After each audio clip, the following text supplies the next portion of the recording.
السلام عليكم ورحمة الله وبركاته. إن الحمد لله نحمده ونستعينه ونستغفره ونعوذ بالله من شرور أنفسنا ومن سيئات أعمالنا. من يهده الله فلا مضل له ومن يضلل فلا هادي له.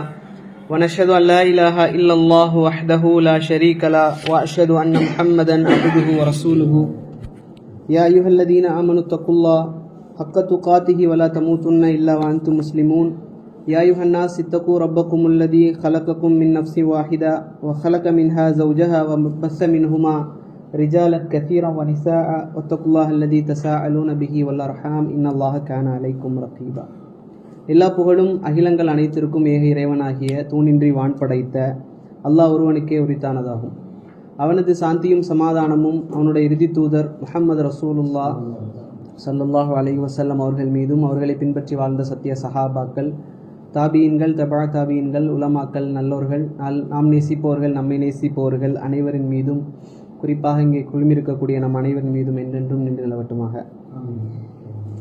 எல்லாம் வல்ல அல்லாஹ்வின் நல்லடியார்களே, நாம் இன்று இருக்கக்கூடிய இந்த சந்தர்ப்பம் என்பது அல்லாஹு ரப்புல் ஆலமீன் நமக்கு செய்த மிகப்பெரிய ஒரு கிருபை, பாக்கியம். ஏனென்று சொன்னால், ரமலான் வருவதற்கு ஒரு சில தினங்கள் தான் இருக்கிறது என்ற சூழலிலே 1-2 தினங்களுக்கு முன்பாக நம்மை ரமலானை குறித்து பேசுவதற்கும் ரமலானை குறித்து கேட்க வைப்பதற்கும் அல்லாஹ் நமக்கு பாக்கியத்தை தந்திருக்கிறான் என்று சொன்னால் அது மிகப்பெரிய ஒரு பாக்கியம். அதற்கு ஈடிணை இல்லை என்று சொல்லக்கூடிய அளவிற்கு. நமக்கு தெரியும், நோன்பு என்பது சௌம் என்று அரபியிலே சொல்வார்கள். அப்போ சௌம் என்றால் என்ன அப்படின்னு சொன்னால், தடுத்து கொள்ளுதல். எதை விட்டு எல்லாம் தடுத்து கொள்ளுதல் என்றால் நமக்கெல்லாம் தெரிந்த பொதுவான விஷயம்தான். குடித்தலை விட்டும், சாப்பிடுதலை விட்டும், மனைவியோடு சேராமல் இருப்பது.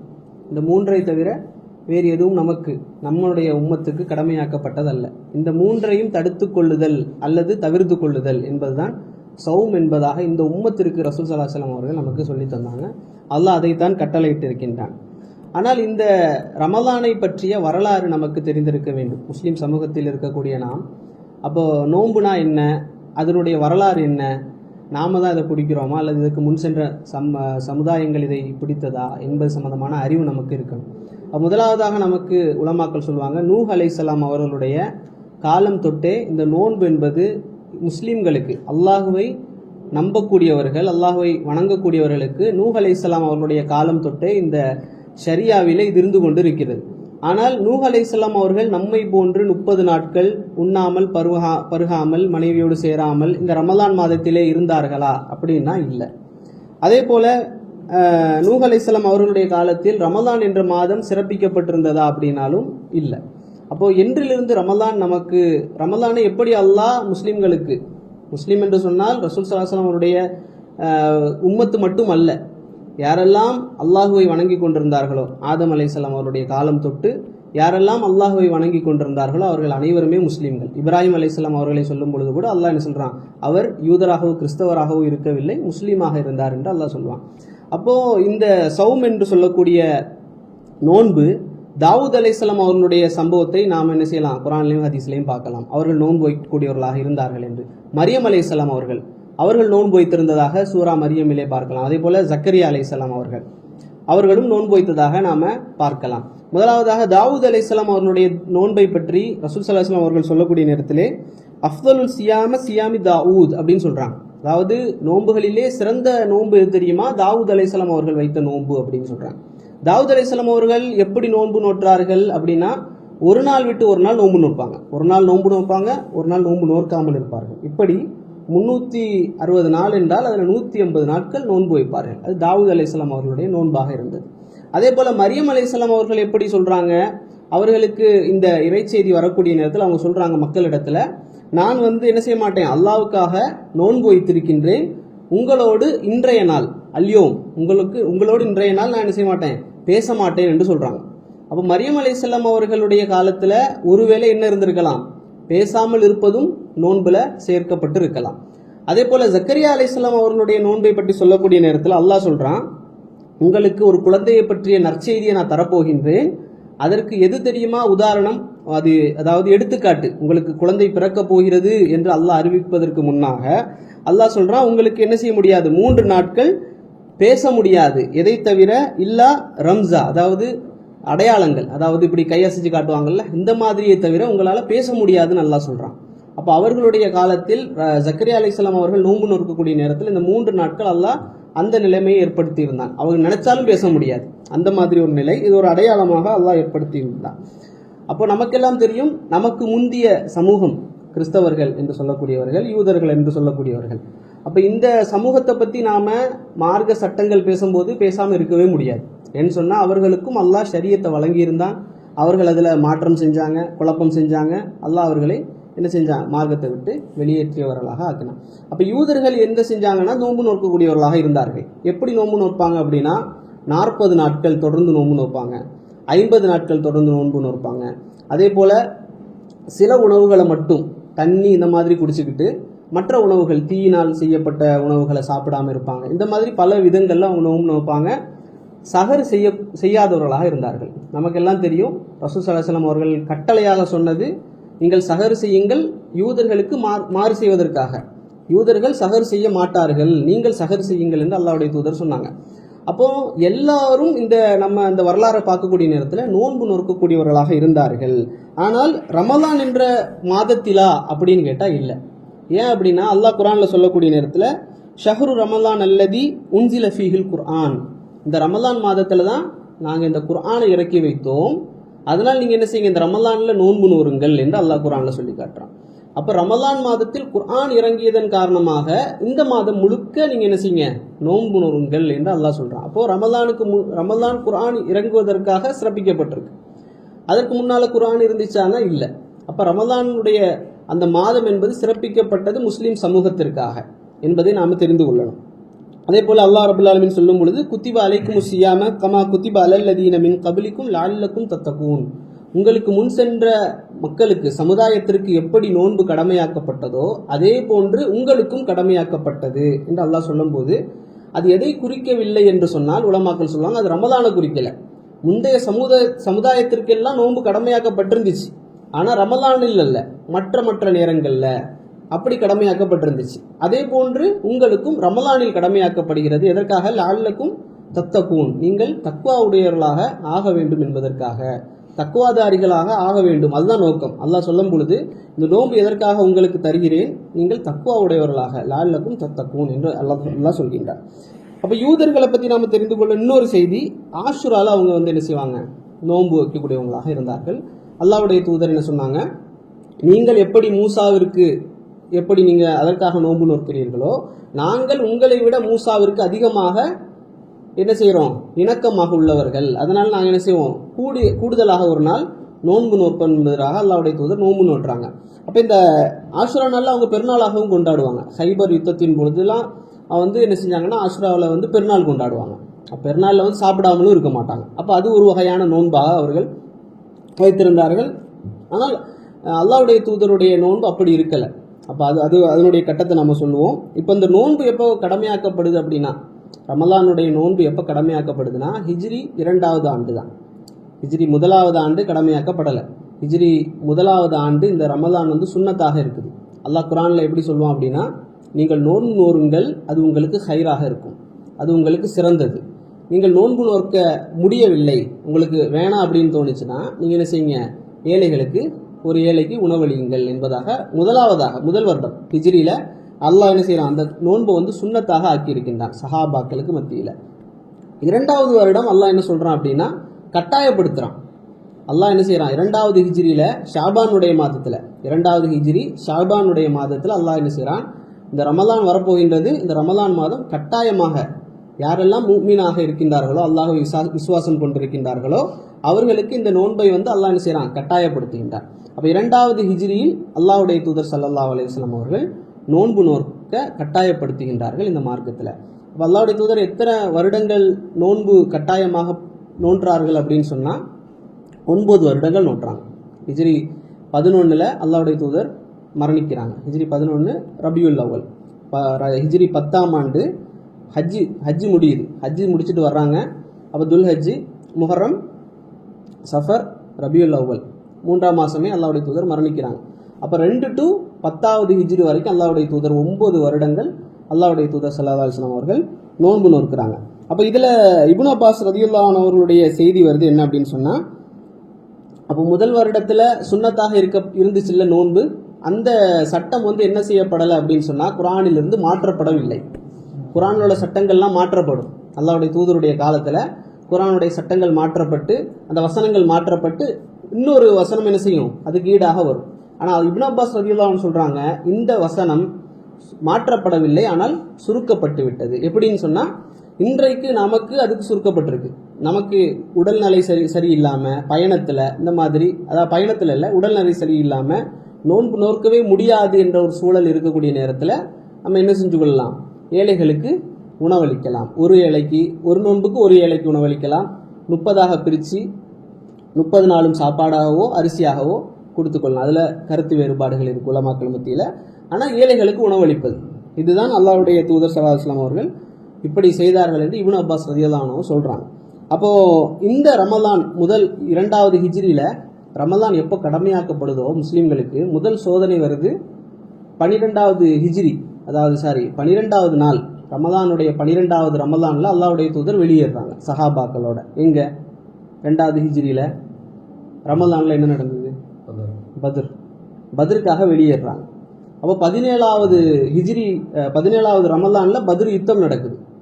அன்றைக்கு சஹாபாக்கள் சொல்கிறாங்க, எங்களில் சிலர் என்ன செஞ்சாங்கன்னா நோன்பு வைக்காமலும் வந்திருந்தாங்க, சில பேர் நோன்பு வைத்தும் வந்திருந்தாங்க. அப்போது அன்றைய தினம் வந்து சஃபருடைய அந்த நேரத்தில் இருக்கக்கூடிய நேரத்தில் சிலர் நோன்பு வைக்காமல் வந்திருந்தாங்க. சஃபரில் நோன்பு நோக்க வேண்டாம் என்பதை வைத்து சிலர் நோன்பு நோற்றும் வந்திருந்தார்கள் என்ற செய்தியை நாம் பார்க்குறோம்.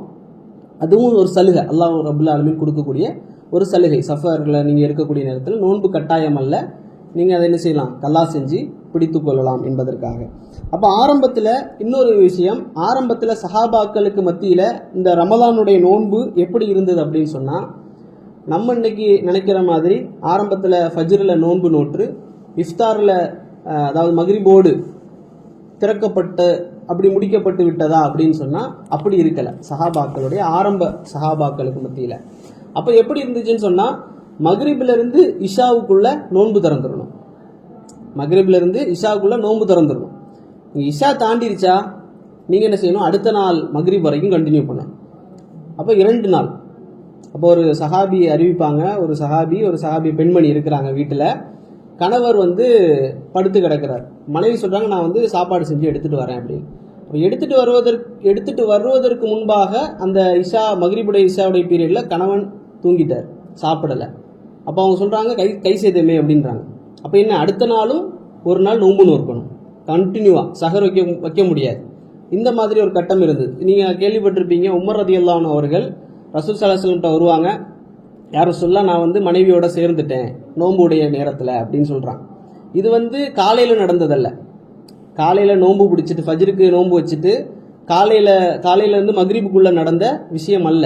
அன்றைக்கு சட்டம் எப்படி இருந்துச்சுன்னா, மக்ரிப்லேருந்து இஷாக்குள்ளே நோன்பு திறந்துடணும், இல்லைன்னா இரவுலையும் நோன்பு வைக்கணும், அடுத்த நாள் மக்ரிப் வர. அப்போ உமர் ரலியல்லாஹு அன்ஹு அவர்களுக்கு இந்த சம்பவம் நடந்தது இரவில்.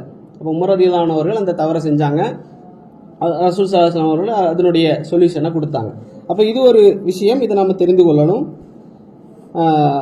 அப்போது அதற்கு பிறகு தான் என்ன செய்யப்படுது, பிந்திய சஹாபாக்களுக்கு தான் அல்லாஹ் ரப்புல் ஆலமீன் என்ன செய்கிறான், அந்த அவர்களுடைய மன கஷ்டத்தை வந்து பார்த்து அந்த வசனத்தை அல்லாஹ் இறக்குறான். என்ன செய்யலாம், நீங்கள் மனைவியோடு இரவில் சேர்ந்து கொள்ளலாம், உங்களுக்கு அல்லாஹ் எழுதியதை நீங்கள் எடுத்துக்கொள்ளலாம். அதாவது எழுதியதுன்னா குழந்தைகள், அல்லாஹ் உங்களுக்கு குழந்தைகள் தருவதற்காக இருக்கிறானா அதை நீங்கள் செஞ்சு கொள்ளலாம் அப்படின்னு சொல்லி அல்லாஹ் ரப்புல் ஆலமீன் அடுத்ததாக அந்த சட்டத்தை மாற்றுறான். அப்போ இப்போ என்ன, ஃபஜ்ருக்கு நம்ம என்ன செய்யணும், சஹர் வச்சே தீரணும். அல்லாஹ் ரப்புல் ஆலமீன் அந்த சட்டத்தை கொண்டு வரான், சஹர் நீங்கள் வைக்கணும். முன்னால் சஹருடைய சட்டம் அல்ல, சஹர் வைக்காமலும் அடுத்த நாள் வரை கண்டினியூ பண்ணலாம். ஆனால் அல்லாஹ் ரப்புல் ஆலமீன் ஒரு இது சலுகையை கொடுக்குறான், சஹர் நீங்கள் வச்சே தீரணும். எதற்கு, 2 விஷயத்துக்காக. ஒன்று சஹர் பரக்கா, ஒன்று சஹர் பரக்கத்திற்காக. நீங்கள் சஹர் செய்யுங்க, அதில் பரக்கத்து இருக்கிறது அப்படின்னு சொல்கிறாங்க அல்லாஹ்வுடைய தூதர். 2வது சொல்கிறாங்க, நீங்கள் சஹர் செய்யுங்க யூதர்களுக்கு மாறு செய்வதற்காக. இந்த 2 விஷயத்தை சொல்கிறாங்க. இன்னொன்று சொல்கிறாங்க, நீங்கள் சஹரை பிற்படுத்தும் காலமெல்லாம் என்னுடைய உம்மத் ஹைரில் இருக்குன்றாங்க. சஹரை நேரமே செஞ்சுட்டு ரொம்ப நேரம் வெயிட் பண்ணாதீங்க ஃபஜ்ருக்காக, சஹரை பிற்படுத்தும் காலம் எல்லாம் என்னுடைய உம்மத் ஹைரில் இருக்கும் அப்படின்றாங்க. இது ஒரு சலுகை அல்லாஹ் ரபுல் ஆலமீன் வழங்குறான். இரண்டாவது, இரவில் மனைவியோடு கூடக்கூடிய அந்த சலுகையும் அல்லாஹ் ரபுல் ஆலமீன் பிற்காலத்தில் வழங்குறான். மூன்றாவதாக இஃப்தாரும் இல்லாமல் இருந்துச்சு. இஃப்தாரையும் அல்லாஹ் என்ன செய்யறான், இஃப்தாரை நீங்கள் என்ன செய்யுங்க, முற்படுத்துங்க. இஃப்தாரை நீங்கள் முற்படுத்தும் காலம் எல்லாம் என்னுடைய உம்மத் ஹைரில் இருக்குன்றாங்க அல்லாஹ்வுடைய தூதர். அப்போது சலுகைக்கு மேலே சலுகைகளாக இந்த உம்மத்துக்கு வழங்கப்பட்டுட்டே இருக்கு. ரமலான்ங்கிற நோன்பை கடமையாக்கினாலும் சலுகைகள் வழங்கப்பட்ட ஒரு சமூகமாக நாங்கள் இருக்கின்றோம் அப்படிங்கிறத நாம் நினச்சிக்கொள்ளணும். சரி, இப்போது இந்த ரமலான் வருவதற்கு ஒரு சில தினங்கள் தான் இருக்குது. அப்படிங்கிறப்போ நாம் எப்படி இந்த ரமலானை தயார்படுத்துறது, அதற்கான தயாரிப்புகள் என்ன, நமக்கு என்னெல்லாம் நம்ம மைண்டில் செட் பண்ணணும் அப்படிங்கிற சம்பந்தமாக பார்க்கக்கூடிய நேரத்தில் முதலாவதாக சூழல், நம்மளுடைய ரமலானுடைய சூழல் எப்படி இருக்கிறது அப்படிங்கிறத பார்க்கணும். நாம் நினைக்கிறோம் ரமலான் வந்தாலும் இந்த உலகம் அப்படியே தான் இருக்கும் என்பதாக. ஆனால் அப்படி அல்ல. அல்லாஹ் ரபுல் ஆலமீன் ரசூல் ஸல்லல்லாஹு அலைஹி வஸல்லம் சொல்கிறாங்க, அல்லாஹ் ரபுல் ஆலமீன் ரமலானுடைய இரவுகளில் தினமும் என்ன செய்கிறான், சுவனத்தை அலங்கரிக்கின்றான். சுவனம் என்பது ஒரு முஃமினுக்கு ஆசை ஊட்டக்கூடியதாக இருந்துன்னு வைங்களேன். ஒரு முஃமின் சுவனத்தை ஆசைப்படக்கூடியவனாக இருந்தான்னா அந்த உணர்வை அவன் பெறுவான். அல்லாஹ் ரபுல் ஆலமீன் சொல்வது போல ஒவ்வொரு நாள் இரவுலையும் சொர்க்கத்தை என்ன செய்யறான், அல்லாஹ் அலங்கரிக்கின்றான், அதை டெக்கரேட் பண்றான். அல்லாஹ் சொர்க்கத்தை டெக்கரேட் பண்றான் நமக்காக. இது ஒரு சூழல். ரமலான் வந்து விட்டாலே அல்லாஹ் அந்த சொர்க்கத்தை டெக்கரேட் பண்றான். அல்லாஹ் ஒன்றை உருவாக்கிறான் அப்படின்னு சொன்னாலே அது டெக்கரேட்டடாக தான் இருக்கும் சுவனமே. அதையும் அல்லாஹ் டெக்கரேட் பண்றான். இரண்டாவது, அல்லாஹ் ரபுல் ஆலமீன் ஷைத்தான்களை விலங்கிடுகின்றான். எப்படிப்பட்ட ஷைத்தான்? அல்லாஹ்விடத்தில் சவால் செய்த அந்த ஷைத்தான், மனிதனுக்கு முன்னும் பின்னும் வலதும் இடதும் இருந்து மனிதனை நான் வழிகெடுப்பேன் என்று சத்தியமிட்டு அல்லாஹ்வுக்கு சவால் விட்ட அந்த ஷைத்தான் விலங்கிடப்படுகின்றான். அப்போ இது ஒரு பெரிய ஒரு பாக்கியமா இல்லையா நமக்கு? அல்லாஹ் அந்த ரமலான்ல முழுக்க அப்படியே முஸ்லீம்களை, அல்லாஹ்வை நம்பக்கூடியவர்களை உள்ள இழுத்துறணும்னு பார்க்குறான். அல்லாஹ்வுடைய தூதர் அப்படியே, அல்லாஹ்வுடைய தூதர் ஒரு ஹதீஸ்ல சொல்லுவாங்களே, உங்களை இடுப்புகளை பிடித்து நான் இழுக்கின்றேன் என்று. அல்லாஹ்வுடைய தூதர் அப்படிதான் சொல்றாங்க, இடுப்புகளை பிடித்து நான் இழுக்கின்றேன் அப்படின்னு சொல்றாங்க. அப்போ அப்படிப்பட்ட அல்லாஹ்வுடைய தூதரும் இந்த சூழலை பத்தி சொல்றாங்க, சொர்க்கத்தை பத்தி சொல்றாங்க, நரக ஷைத்தான் விலங்கிடப்பட்டிருக்கின்றான் என்பது சொல்றாங்க. அதே போல சொர்க்கத்தினுடைய எல்லா வாசல்களும் திறக்கப்பட்டிருக்கு ரமலான்ல. சொர்க்கத்தினுடைய எல்லா வாசல்களும் திறக்கப்பட்டு நரகத்தினுடைய வாசல்கள் எல்லாம் அடைக்கப்பட்டிருக்கு. அப்போ எந்த அளவுக்கு நன்மை செய்யக்கூடியவர்களுக்கு ஏதுவாக அந்த சூழல், உலக சூழலை அல்லாஹ் ரப்புல் ஆலமீன் மாட்டுகின்றான். இன்னும் அதிகப்படியாக அல்லாஹ்வின் புறத்திலிருந்து வரக்கூடிய ஒரு மலக், அவர் என்ன செய்யறாரு, அறிவிப்பு செய்யறாரு, யா பாகியல் கைர் அக்பில், நன்மையின் பக்கம் விரையக்கூடியவர்களே என்ன செய்யுங்க, அக்பில், நீங்க விரைந்து வாங்க அப்படின்னு சொல்லி ஒரு மலக் என்ன செய்யறாரு, அறிவிக்கிறார். அதே போல அந்த மலக்கு இன்னொரு அறிவிப்பு செய்யறார், யா பாகியல் ஷர் அக்ஸிர், அதாவது பாவம் செய்யக்கூடியவர்களே உங்கள் பாவத்தை குறைத்து கொள்ளுங்கள் அப்படின்னு சொல்லி அந்த மலக்கு என்ன செய்யறாரு, இந்த ரெண்டு அறிவிப்புகளை ரமலான்ல செய்யறாரு. எதற்காக அப்படின்னு சொன்னா, இதில் நல்ல விளங்கணும், ஹைரை நாடக்கூடியவர்களை அந்த மலக்கு அழைக்கிறார். ஷர்ரை செய்து கொண்டிருக்கக்கூடியவர்களே கொஞ்சம் குறைச்சு கொள்ளுங்க, போதும், இந்த 11 மாசம் செஞ்சதெல்லாம் போதும், இந்த 1 மாசமாவது குறைச்சு கொள்ளுங்க அப்படின்னு சொல்லி அந்த மலக்கு அறிவிக்கிறார். அதே போல நமக்கெல்லாம் தெரியும் நோன்பாளியினுடைய சூழல் எப்படி அப்படின்னு. போன்ற உலக சூழல், அல்லாஹ் ஏற்படுத்திருக்கக்கூடிய சொர்க்கம் நரகம் ஷைத்தான் சம்பந்தமான சூழல் நாம சொல்லிட்டோம். இரண்டாவது நோன்பாளியினுடைய சூழல் என்ன? நோன்பாளியை பத்தி அல்லாஹ்வுடைய தூதர் சொல்றாங்க, நோன்பாளியினுடைய வாயிலிருந்து வரக்கூடிய அந்த நாற்றம் என்பது, துர்நாற்றம் என்பது அல்லாஹ்விடத்திலே கஸ்தூரியை போன்றது அப்படின்னு சொல்றாங்க அல்லாஹ்வுடைய தூதர். இது நம்ம பல்லு விளக்காம இப்படி இருக்கிறதல்ல, மனிதர்களுக்கு மத்தியில் அல்ல, மனிதர்களுக்கு மத்தியில் துர்நாற்றம் தான், அல்லாஹ்வுக்கு மத்தியில் தான் அது என்ன, அல்லாஹ்வுடைய பார்வையில் அது கஸ்தூரியை போன்றது. அவன் இருக்கக்கூடிய நோன்பின் காரணமாக, அந்த வயிற்றினுடைய அந்த எம்டினஸின் காரணமாக வரக்கூடிய அந்த துர்நாற்றம் என்பது அல்லாஹ்வுடைய பார்வையில் அது கஸ்தூரியாக்கப்படுகின்றது என்பதை அல்லாஹ்வுடைய தூதர் சொல்றாங்க. அதே போன்று அவன் நோன்பு நோற்று கொண்டிருக்கக்கூடிய காலமெல்லாம் ஒரு மலக்கு அவனுக்காக நியமிக்கப்பட்டு அவனுக்காக பாவ மன்னிப்பு செய்து கொண்டே இருக்கின்றார். அப்போ நம்ம ஒரு நோன்பு நோக்குறோமா, நோன்பு நோக்கக்கூடிய நேரத்திலேயே நமக்கு அந்த நீயத்தில் இருக்கணும். நமக்கு நீயத்துக்கு தான் கூலி, சரியா? நம்ம செய்யக்கூடிய செயல்களுக்கு எந்த கூலியும் அல்ல, நம்ம செய்யக்கூடிய நீயத்துக்கு தான் கூலி. அப்போ நம்ம இதையெல்லாம் நம்ம வைத்துக் கொள்ளணும் நீயத்தில். ஒரு நோன்பு நோற்ற நமக்கு என்னென்ன கூலிகள் கிடைக்கிறது. ஒரு மலக்கு நமக்காக பாவ மன்னிப்பு செய்கிறாருன்னா அவருடைய பாவ மன்னிப்பு தூய்மையாக இருக்கும். நம்ம செய்யக்கூடிய தௌபாவை விட, பாவ மன்னிப்பை விட அந்த தௌபா உயர்ந்த ஒரு தௌபா. அப்போ ஒரு மலக்கு நமக்காக பாவ மன்னிப்பு செய்கிறாரு. ஒரு நோன்பாளிகளுடைய துர்வாடை கூட அல்லாஹ்விடத்துல கஸ்தூரியை விட சிறந்த ஒரு மனம் என்பதாக அல்லாஹ்வுடைய தூதர் நமக்கு சொல்லித்தாராங்க. அடுத்ததாக அல்லாஹ் ரபுல் ஆலமீன் குர்ஆன்ல சொல்லும் பொழுது வசாரிஉ இலா மக்ஃபிரத்தின் மின் ரப்பிக்கும், அல்லாஹ்வுடைய பக்கம் நீங்கள் விரைந்து வாருங்கள். வசாரிஉ இலா மக்ஃபிரத், அல்லாஹ்வுடைய மக்ஃபிரத்தின் பக்கம் நீங்கள் விரைந்து வாருங்கள் அப்படின்னு சொல்லி அல்லாஹ் குர்ஆன்ல சொல்லி காட்டுறான். அப்ப இந்த ரமலானுடைய நோக்கம் ரெண்டையும் நாம் விளங்கி கொள்ளணும். இந்த நோன்பு என்பது தக்குவாவை அதிகப்படுத்துது. லால்லக்கும் தத்தக்கும், இந்த நோன்பு என்பது தக்குவாதாரிகளுக்காக என்பதாக அல்லாஹ் சொல்றான். இரண்டாவது ஒன்று சொல்றான், இந்த சொர்க்கம் என்பது யாருக்குத்தான்? முத்தகீன்களுக்கு. அப்போ முத்தகீன்களை தவிர அந்த சொர்க்கத்துல வேற யாரும் நுழைய முடியாது. நிறைய அமல் செஞ்சவரோ, ஜிஹாத் செஞ்சவரோ, சதக்கா செஞ்சவரோ, குர்ஆனை மக்களுக்கு கற்றுக் கொடுத்தவரோ, இது யாரும் நினைத்தவுடன் நுழைய முடியாது. யாருக்கு தக்குவா இருக்கிறதோ, யார் அல்லாஹ்வை அஞ்சுகிறாரோ, யார் அல்லாஹ்வை அஞ்சி இதை செய்கிறாரோ அவருக்குத்தான் என்ன சுவனம். நமக்கெல்லாம் தெரியும் அந்த ஹதீஸ். அல்லாஹ் 3 பேரை கொண்டு தான் விசாரணையை ஆரம்பிப்பான். அல்லாஹ் 3 பேரை கொண்டு தான் விசாரணை நாள், அந்த ஜட்மெண்ட் டேல விசாரணையை ஆரம்பிக்கின்றான். முதலாவதாக அல்லாஹ்வுடைய வழியிலே ஜிஹாத் செய்து மரணித்தவர். இரண்டாவது அல்லாஹ்வுடைய மார்க்கத்தை மக்களுக்கு கற்றுக் கொடுத்தவர், குர்ஆனை கற்றுக் கொடுத்தவர். மூன்றாவதாக அல்லாஹ்வுடைய பாதையில் வாரி வழங்கியவர். இவர்களை கொண்டு தான் அல்லாஹ் மறுமை நாளுடைய கேள்வி கணக்க ஆரம்பிக்கிறான். அதுல நமக்கு தெரியும், ஒவ்வொருத்தரையும் அல்லாஹ் கூட்டு விசாரிக்கிறான். ஜிஹாத் செஞ்சியா? ஆமா, அல்லாஹ் உனக்காக தான் செஞ்சேன். அல்லாஹ் சொல்லுவான், நீ எனக்காக செய்யவில்லை, மக்கள் உன்னை புகழ வேண்டும் என்பதற்காக நீ செய்தாய், நீ நரகத்திற்கு போ என்று சொல்வான். அப்ப செய்த அமலுக்கோ செய்யக்கூடிய விஷயங்களுக்கோ கூலி அல்ல. எதற்குத்தான் கூலி? அல்லாஹ்வுக்காக செய்தோமா, தக்குவாவோடு செய்தோமா என்பதற்குத்தான் கூலி என்பதை நாம விளங்கிக் கொள்ளணும்.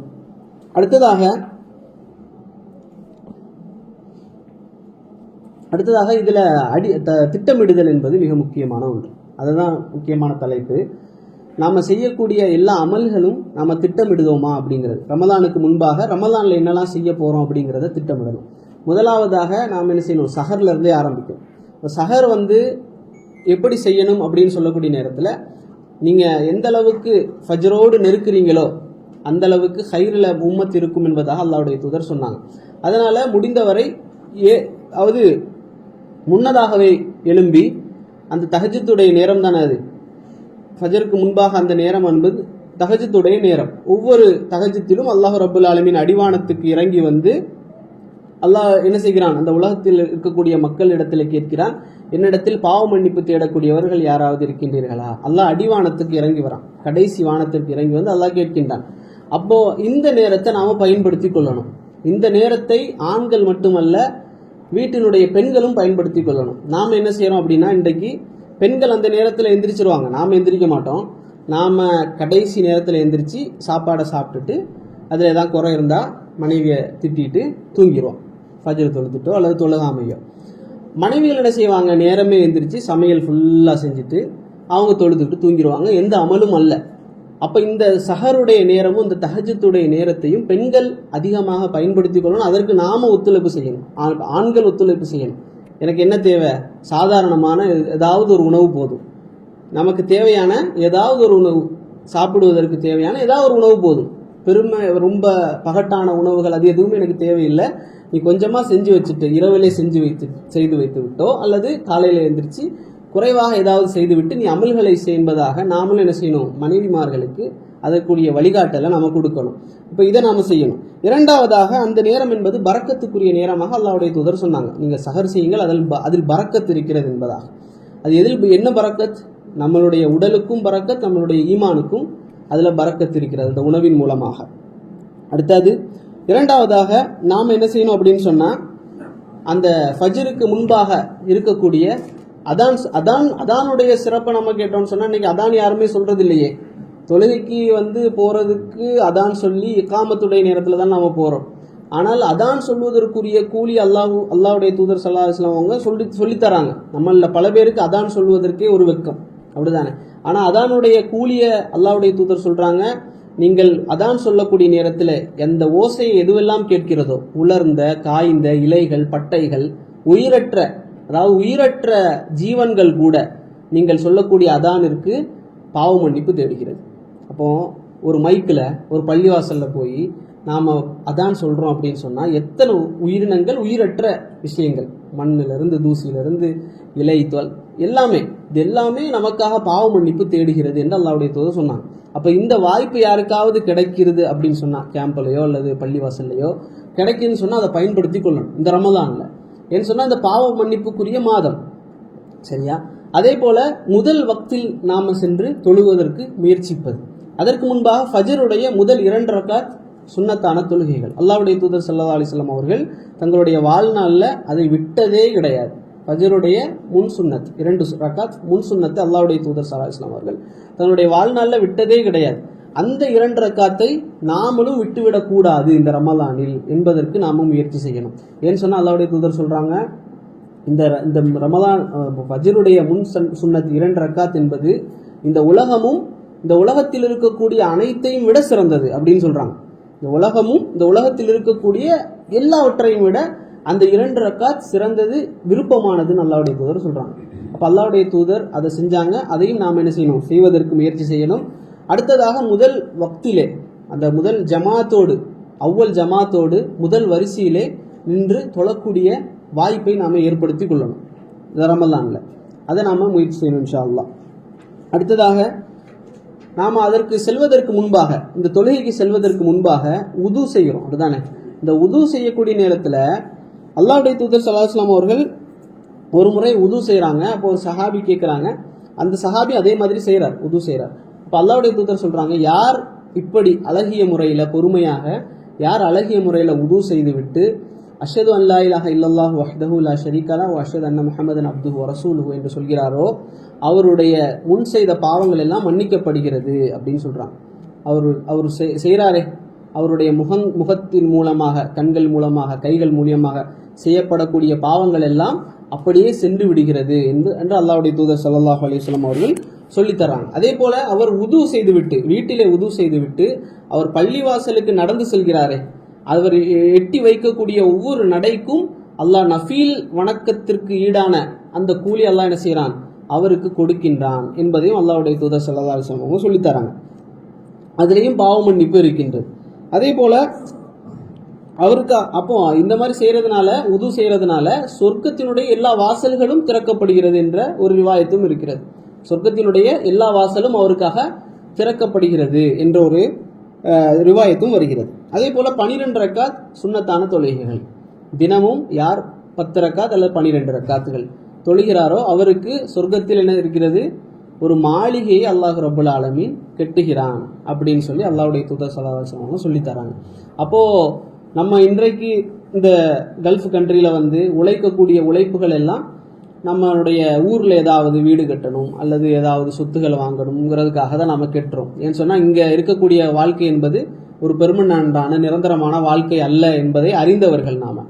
அப்போ இன்றைக்கு நாம் இந்த உலகத்தில் வாழும் பொழுது மறுமையில் ஒரு வீடு நமக்கு வேணும் அப்படின்னு ஆசைப்படக்கூடியவர்கள் என்ன செய்யலாம்? ஒரு மாளிகை அல்லாஹ் ரப்புல் ஆலமீன் ரெடி பண்ணுறான் அப்படின்னு சொன்னால் அந்த நாளில் 12 ரக்காத்துகள், அதாவது ஃபஜ்ருக்கு முன் சுன்னத் 2, அதற்கு பிறகு லொஹருக்கு முன்பு 4, லொஹருக்கு பின் 2, அசருக்கு எதுவும் இல்லை, மக்ரிபுக்கு பின்னால் 2, இஷாவுக்கு பின்னால் 2, அப்படி 12 ரக்காத்துகள் யார் தொழுது வருகிறாரோ தொடர்ச்சியாக அவருக்கு அல்லாஹ் சொர்க்கத்தில் ஒரு மாளிகையை கட்டுகின்றான் என்று அல்லாஹ்வுடைய தூதர் சொன்னாங்க. அதே போல் நாம் தொழுகையில் நம்ம இமாமோடு நின்று தொழுது கொண்டிருக்கின்றோம். இமாம் அல்ஹம்து சூரா ஓதி முடிக்கிறாரு. ஓதி முடித்தவுடன் அவர் ஆமீன் சொல்கிறார். இமாம் என்ன செய்கிறார்? ஆமீன் சொல்கிறாரு. நாமளும் அதே போல ஆமீன் சொல்கின்றோம். அல்லாஹ்வுடைய தூதர் சொன்னாங்க, மலக்குமார்களும் என்ன செய்கிறாங்க? தொழுகையில் நிற்கிறாங்க, அவங்களும் ஆமீன் சொல்கிறாங்க. யாருடைய ஆமீன் மலக்குமார்களுடைய ஆமீனோடு ஒத்து போகின்றதோ அவருக்கு முன் சென்ற பாவங்கள் எல்லாம் மன்னிக்கப்படுகின்றது. இப்படி எந்த விஷயத்தை அமல்களை எடுத்துக்கொண்டாலும் அவருடைய முன் சென்ற பாவங்கள் மன்னிக்கப்படுகின்றது. இப்படி வரக்கூடிய எல்லா செய்திகளையும் நாம் கவனிச்சுட்டே வந்தோம் அப்படின்னு சொன்னால் நமக்கெல்லாம் ஒன்று தெரியும், அல்லாஹ் ரப்புல் ஆலமீன் நம்மளிடத்திலிருந்து விரும்புகிறது என்ன அப்படின்னா பாவ மன்னிப்பு தான்.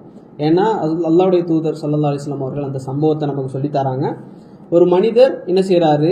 தன்னுடைய முடிச்சையெல்லாம் கெட்டிக்கிட்டு ஒரு ஒட்டகத்தில் பயணிக்கிறார், ஒரு பாலைவனத்தில் பயணித்து கொண்டிருக்கின்றார். அப்போ ஒரு மரத்தினுடைய நிழல் அவருக்கு கிடைக்குது, அதில் ஒதுங்கி உட்கார்ந்துருக்கிறாரு ஒட்டகத்தோடு. அப்போ அந்த ஒட்டகத்தை அந்த மரத்தோடு சேர்த்து கெட்டி வச்சிடுறாரு. நிப்பாட்டி வச்சுக்கிட்டு அவர் என்ன செய்கிறாரு, அந்த மரத்தினுடைய நிழல்ல தூங்கிடுறாரு.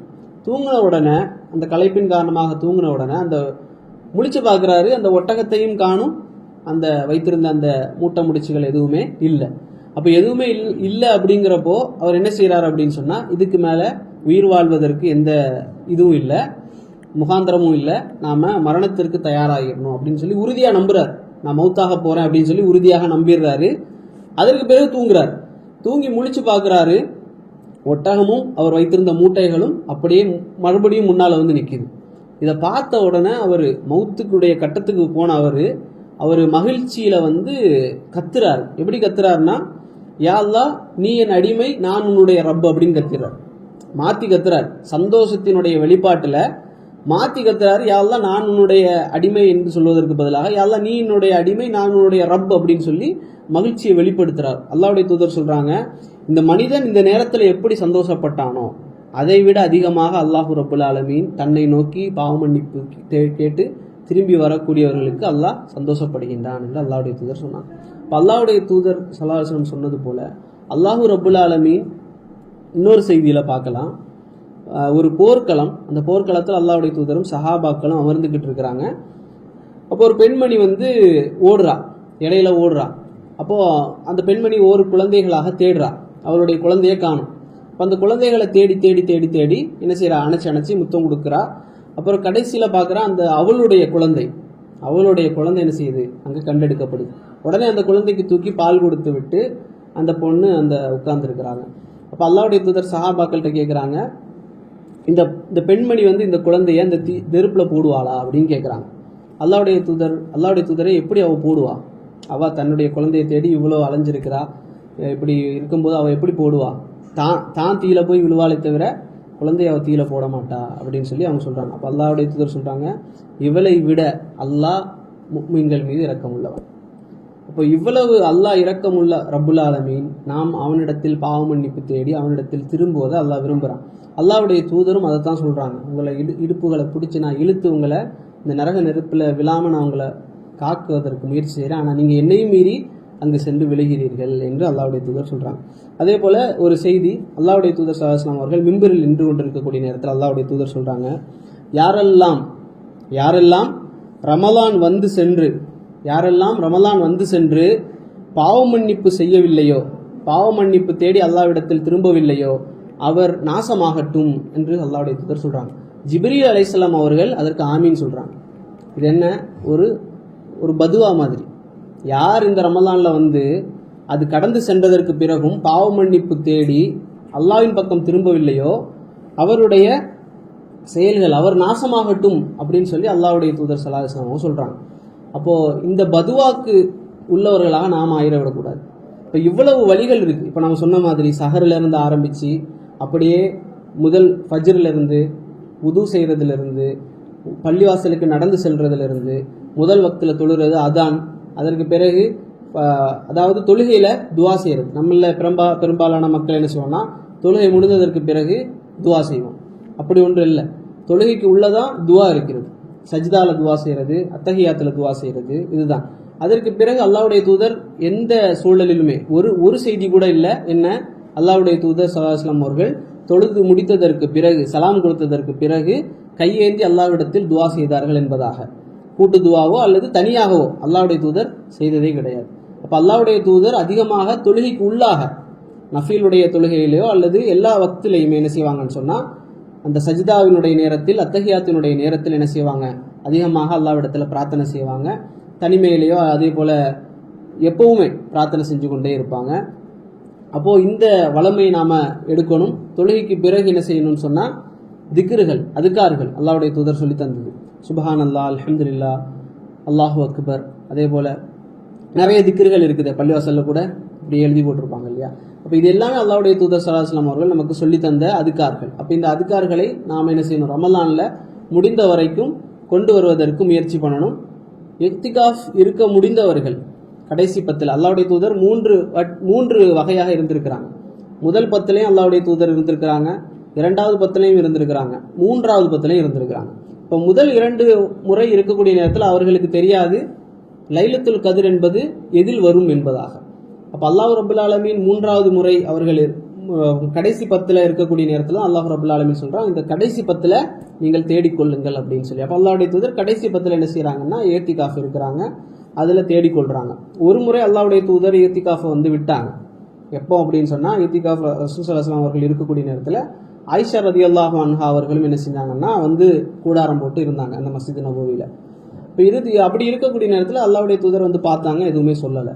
2வது நாள் வந்து பார்த்தாங்க, எல்லா மனைவிமார்கள் நிறைய கூடாரம் வந்துருச்சு. அப்போ அல்லாஹ்வுடைய தூதர் பார்க்குறாங்க, ஏகப்பட்ட கூடாரம். ஏன் ஆயிஷா ரலியல்லாஹு கூடாரம் போட்டாச்சு, அப்போ நம்மளும் போடணும் இப்படி சொல்லி எல்லா மனைவிமார்களும் கூடாரம் போட்டு உட்கார்ந்தாச்சு. இப்போ அல்லாஹ்வுடைய தூதர் சொன்னாங்க, எல்லாத்தையும் எடுத்துருங்க, யாரும் இத்திகாஃப் இருக்கக்கூடாது, நானும் இருக்க மாட்டேன்றாங்க. என்ன காரணம் அப்படின்னா, அல்லாஹ்வுக்காக இருந்தால் அது வேற, ஆனால் இது எப்படி போட்டிக்காக, மனைவிமார்களுக்குள்ள அவங்க போட்டாங்க நாம ஏன் போடக்கூடாது இப்படிங்கிறதுக்காக. அப்போ எல்லா அமல்களுமே அல்லாஹ்வுடைய தூதர் எதோடு சம்மந்தப்படுத்துறாங்கன்னா நீயத்தோடு. அப்போ அல்லாஹ்வுக்காக நீங்கள் செய்கிறீங்களா, ஓகே. அப்போ அல்லாஹ் அல்லாத போட்டிக்காக நீங்கள் செய்கிறீர்களா, அமல் தான், ஆனால் போட்டிக்காக நீங்கள் செய்கிறீங்களா, அது வேண்டாம் அப்படின்னு சொல்லி அல்லாஹ்வுடைய தூதர் அந்த வருடம் ஏத்திகாஃப் இருக்கலை. அந்த ஏத்திகாஃபை அடுத்த மாதம் என்ன செய்கிறாங்கன்னா கலா செஞ்சாங்க அல்லாஹ்வுடைய தூதர் ஸல்லல்லாஹு அலைஹி வஸல்லம் அவர்கள். இப்போ நமக்கு அந்த ஏத்திகாஃப் இருக்கக்கூடிய வாய்ப்பு கிடைச்சுன்னா ஒரு நாள் கூட ஏத்திகாஃப் இருக்கலாம். உமர் ரலியல்லாஹு அன்ஹு அவர்கள் ஒரு நாள் வர்றாங்க அல்லாஹ்வுடைய தூதரிடத்துல, முஸ்லீம் ஆனதற்கு பிறகு, இஸ்லாத்துக்கு வந்ததற்கு பிறகு சொல்றாங்க, நான் காஃபிராக இருக்கும்போது, முஸ்லீம் அல்லாதவனாக இருக்கக்கூடிய நேரத்தில் நான் என்ன செஞ்சேன்னா இத்திகாஃப் இருக்கணும்னு ஒரு நியத் வைத்திருந்தேன் காபத்துல்லால ஒரு நாள். அப்போ இப்போ நான் அதை வந்து நிறைவேற்றணுமா அப்படின்னு சொல்லி அல்லாஹ்வுடைய தூதரிடத்துல கேட்குறாங்க. அல்லாஹ்வுடைய தூதர் சொல்றாங்க, நிறைவேற்றணும். ஏன்னு சொன்னால் அது ஒரு நல்ல அமல், ஆனால் இஸ்லாத்தில் இல்லாத சமயத்தில் செஞ்ச நியத், அந்த நியத்தை நிறைவேற்றணுமா அப்படின்னா நிறைவேற்றணும், அது மார்க்கத்தோடு உட்பட்டதாக இருந்தா. அதனால அல்லாஹ்வுடைய தூதர் அனுமதிக்கிறாங்க, ஒரு நாள் நியத் வைக்கிறாங்க. நியத் வைத்து அந்த ஏத்திகாஃபை உமர் ரலியல்லாஹு அன்ஹு அவர்கள் இருக்கிறாங்க. இப்போ ஒரு நாளாக இருந்தாலும் நியத் வைத்து ஏத்திகாஃப் இருக்கலாம், 10 நாளும் இருக்கலாம், நமக்கு எந்த அளவுக்கு முடியுமோ அந்த அளவுக்கு அதை இருக்கலாம் இன்ஷா அல்லாஹ். அப்போ இந்த ரமலான் என்பது மிக முக்கியமாக லஅல்லக்கும் தத்தக்கும், இதுதான் நோக்கம். நம்ம முத்தகீன்களாக மாற வேண்டும் என்பதற்காக, சுவனம் நமக்கு கிடைக்க வேண்டும் என்பதற்காகவும், பாவ மன்னிப்பை தேடுவதற்காகவும். பாவ மன்னிப்பு தேடுவதற்கான நிறைய வழிகள் இப்போ நான் சொன்னது வந்து தொழுகையும் இதுவும் மட்டும்தான். இது அல்லாத குர்ஆனை ஓதுதல் இருந்து, குர்ஆனை வந்து ஓதக்கூடிய நேரத்தில் கூட ஒரு நாள் நான் இத்தனை முடிக்கணும் அப்படின்னு சொல்லிலாம் வைக்கணும்னு அவசியம் இல்லை. அல்லது நமக்கு ஒரு ரமலான் வந்தாலே ஒரு கேலண்டர் வருமே, ஒரு டைம் டேபிள் மாதிரி, ஒவ்வொரு வக்துக்கும் நீங்கள் என்ன செய்யுங்க, இந்த 10 வசனம் ஓதுங்க, இல்லை ஒரு பக்கத்தை ஓதுங்க இப்படின்னு சொல்லி வர்றதெல்லாம் வந்து நம்பினா வேலைக்கு ஆகாது. உங்களுக்கு எப்போல்லாம் முடியுமோ அப்போல்லாம் ஓதிக்கிட்டே இருங்க. இந்த மணி தியாலத்தில் தான் நான் ஓதுவேன், இத்தனை மணியில் தான் ஓதுவேன்னு வச்சிங்கன்னா அந்த டைம் நமக்கு கிடைக்காது. இப்போ என்ன செய்யணும் அப்படின்னு சொன்னால், குர்ஆனை ஓதுவதற்கு நேரத்தை நாமளே ஒதுக்கணும்.